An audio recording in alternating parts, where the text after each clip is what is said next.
আজকে Centre for Policy Dialogue the Daily স্টারের সাথে মিলে একটি আলোচনা অনুষ্ঠান সম্পন্ন করেছে এবং এই আলোচনা অনুষ্ঠানে মূলত বাংলাদেশের উন্নয়ন, বিশেষ করে এই নতুন নির্বাচিত সরকারের সামনে স্বল্প মেয়াদে এবং মধ্যমেয়াদে কী ধরনের প্রাধিকার হতে পারে অর্থনৈতিক ক্ষেত্রে, সেগুলো আলোচনা করা হয়েছে। আমি আশা করি যে আজকে যে আলোচনাটা হলো সেখান থেকে যে সুপারিশমালাগুলো বেরিয়ে এসেছে সেগুলো বর্তমান সরকারের জন্য খুবই একটা পাথেয় হিসাবে কাজ করবে এবং সেই জন্যই আশা করি যে নীতি নির্ধারকরা এই সুপারিশমালাগুলি তারা আমলে নেবেন এবং সেই অনুযায়ী তাদের যে কর্মসূচি আছে, তাদের নিজস্ব কর্মসূচি আছে, তারা নির্বাচনী ইশতেহারে তাদের অর্থনৈতিক কর্মসূচি ঘোষণা করেছেন এবং আমরা দেখেছি যে তারা কিছু কিছু কর্মসূচি ইতিমধ্যে হাতে নিয়েছেন। সেইগুলোর সাথে আজকের যে সুপারিশমালাগুলি সেগুলো মিলিয়ে তারা যদি নতুন কোনো তার এবং বাস্তবায়নযোগ্য কোনো সুপারিশ যদি দেখেন এবং তারা যদি সেটা বাস্তবায়ন করেন, তাহলে কিন্তু আজকের আলোচনার সার্থকতাটা আমরা দেখতে পাবো। আমার প্রথম রিকমেন্ডেশন হচ্ছে, আমরা সবচেয়ে বেশি আমরা সমস্যা ফিল করছি সেটা হচ্ছে এনার্জি সেক্টরে।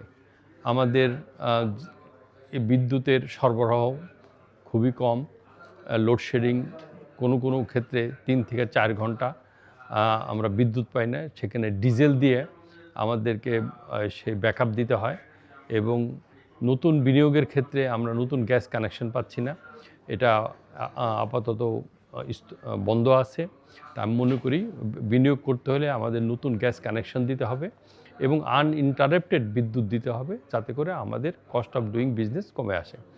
তৃতীয় নম্বর হচ্ছে ব্যাংকের আজকে যে ঋণের সুদ, এটা অসহনীয়, পার্শ্ববর্তী দেশের তুলনায় অনেক বেশি, যাতেও কস্ট অফ ডুইং বিজনেস বেড়ে যাচ্ছে। আমরা মনে করি সেই জায়গাটাও ব্যাংকিং খাতে একটা ডিসিপ্লিন নিয়ে আসা দরকার।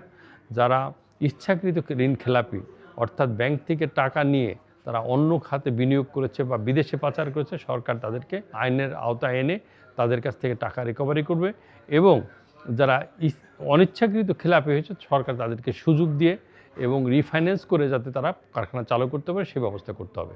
তা নতুন সরকারের জন্য আমার প্রথম 3টা পরামর্শ পলিসিগতভাবে যেটা দীর্ঘমেয়াদী কিন্তু এখনই ইনিশিয়েটিভটা নেওয়া দরকার, সেটা হলো স্কিল ডেভেলপমেন্ট।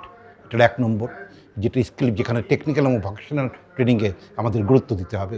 নেক্সট হলো আমাদের জাতীয় একটা ট্যারিফ পলিসি আছে, সেটা ইমপ্লিমেন্ট করতে হবে যাতে আমাদের ইন্ডাস্ট্রিকে ধীরে ধীরে আরও নিজের পায়ে দাঁড়ানোর চেষ্টা আমরা করতে পারি আর কি। সেটা আমার সেকেন্ড রিকমেন্ডেশন 6 মাসের মধ্যে। 3 নম্বর হলো আমাদের একটা লজিস্টিক পলিসি আছে, সেই লজিস্টিক পলিসির উন্নয়নের মাধ্যমে, যদি ইমপ্লিমেন্টের মাধ্যমে আমাদের প্রাইভেট সেক্টরের সক্ষমতা অনেক বাড়াতে পারবো, তাদের কনফিডেন্স অনেক বাড়াতে পারবো, সেটা যেন আমাদের করে সরকার 6 মাসের মধ্যে, সেটা আমি সরকারকে অনুরোধ করব। এটা আমাদের এই পলিসিগুলো চেঞ্জ করতে হবে। ভিতরে এই ছোটো ছোটো অনেক কিছু আছে, সেগুলো যদি আমরা সলভ করতে পারি, আমার ইন্ডাস্ট্রির সক্ষমতা বাড়বে এবং আগামী দিনের চ্যালেঞ্জগুলো আমরা মোকাবেলা করতে পারবো।